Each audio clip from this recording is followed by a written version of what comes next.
principe, ben, c'est un peu comme un café philo, à la différence près que les thèmes sont des thèmes qui se prêtent à une discussion Orient-Occident. C'est le cas pour le sujet du soir, hein, sur tout ce qui ne s'exprime pas s'imprime. Je parlerai notamment du yin et du yang. Il y aura une dimension aussi psychanalytique dans le sujet. Et puis, bien entendu, j'aurai la surprise, puisqu'on ne s'est pas concerté, mais on préfère jouer ce jeu-là, j'aurai la surprise de l'exposé de Yves. Donc l'idée c'est un dialogue entre l'Occident et l'Orient. Voilà la différence avec un café philo traditionnel, d'où le nom de Café Tao, qui sont bien ici ma foi. Vous avez le site accordphilo.com, vous avez aussi d'ailleurs le café de Sabine. On va commencer quand même, parce qu'il est bien l'heure. Je vais d'abord donner la parole à Yves pour sa version du sujet. Il en est l'auteur, hein, de sa présence ici à mes côtés. Voilà. Et ensuite je rajouterai des choses. Alors merci d'être venus aussi nombreux. Alors je rappelle que Jean-Luc a un doctorat en philosophie, donc vous allez pouvoir guérir. Alors guérir de quoi? La maladie la plus répandue sur Terre, l'ignorance. Mais la posologie conseillée, c'est quand même de venir chaque mois, hein, parce qu'une seule fois, ce serait un miracle. Voilà, ça c'était le mot d'introduction. Alors dans le sujet. Alors, dans le sujet, en fait, il y a un seul mot, hein, c'est prime, avec deux préfixes différents. Alors cette construction est assez courante. Voici quelques exemples. Expliquer, impliquer. Exhumer, inhumer. Exposer, imposer. Extérieur, intérieur. Et expirer, inspirer. Alors inspirer, c'est important. Si vous inspirez bien, vous êtes inspiré. Dans spire, il y a spirituel. Hein. Alors revenons à la prime.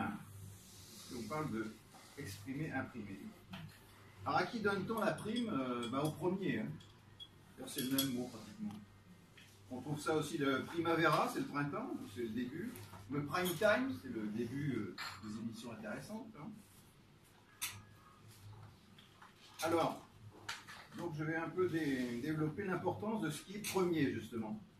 Alors que ce soit par rapport à ce qui rentre, par rapport à ce qui sort. Hein. Le bébé, alors l'inspire, c'est le premier inspire du nouveau-né, c'est important. De même que son premier cri. C'est là où tout commence. Et alors je vois aussi un lien avec la virginité. Parce que quand j'imprime, ouais, en général j'imprime sur une feuille vierge, hein, sinon ça imprime pas bien. Vous avez tous remarqué ça? Alors de même, on fait table rase du passé avant de reconstruire. Si on a l'esprit empli de ses propres pensées, on ne peut pas écouter l'autre. Bon, au cas où vous auriez eu des propres pensées comme ça, c'est ce qu'il vous reste à faire. Le vide. Voilà. En fait, le vide, ça va imprimer beaucoup mieux. Alors, voilà. Alors, aussi le rôle, ça va avec la virginité, le rôle de la première fois. Alors, dans les machines, la première fois, on appelle ça une initialisation. Et pour l'homme, une initiation. Ça se ressemble. Hein. Et tout ça, ça forme la transmission. Comme pour les voitures, il y a une transmission entre le moteur et les roues. Ça se transmet. Alors maintenant, si je reprends mes deux termes, si j'exprime quelque chose, mon voisin va imprimer, mais à son tour, il va exprimer quelque chose à son voisin, qui lui-même va imprimer, etc. Donc on voit que ça peut former les maillons d'une chaîne. Une chaîne de transmission. Et alors on peut se poser la question de qui a commencé? Qui a commencé à exprimer le premier? Qui a commencé à imprimer le premier? Alors ça c'est l'œuf et la poule. Hein. On l'a déjà traité. L'œuf et la poule. Ça viendra. Et alors c'est lié aussi à l'inversion des pôles. Puisque je suis tantôt expresseur, tantôt imprimeur. Hein, puisque je suis bi. Je sais faire les deux. Et je dois inverser les pôles. Et c'est ce qu'on retrouve tout à fait dans le symbole du Tao. Le gros rond, là, il y a une espèce de goutte noire, une goutte blanche. Et dans le noir, il y a du blanc, et dans le blanc, il y a du noir. Et ça, c'est statique. Mais si on le représente en mouvement, il y a des schémas comme ça qui montrent qu'en fait, ça inverse. Hein. Le noir devient blanc, le blanc devient noir, et ça forme la respiration. La respiration primordiale.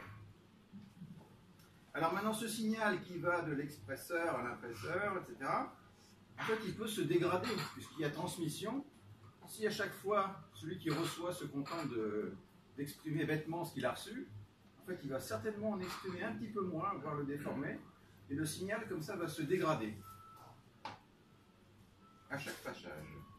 Mais on peut aussi upgrader. Bon, là, j'emploie un mot anglais, mais c'est pour garder le même son. Hein. Dégrader, upgrader. On trouve le même mot avec deux préfixes différents. Et alors, donc, on pourrait dire améliorer, alors, si on parle vraiment français pur et dur. Voilà. Et alors, comment peut-on faire pour upgrader le signal? Eh bien, ça peut se produire si, à chaque passage, chacun, au lieu de le répéter bêtement, j'insiste lourdement, il y ajoute de sa propre créativité. Il va chercher sur des plans où il est inspiré, ce que j'ai au début, là, il va pouvoir expirer d'autres choses. Quoi. Voilà. Et j'espère que c'est ce que vous allez tous faire cet après-midi. Améliorer le signal. Parce que moi, je ne sais pas trop traiter le sujet. Voilà. C'est boulot. ta concision. Voilà.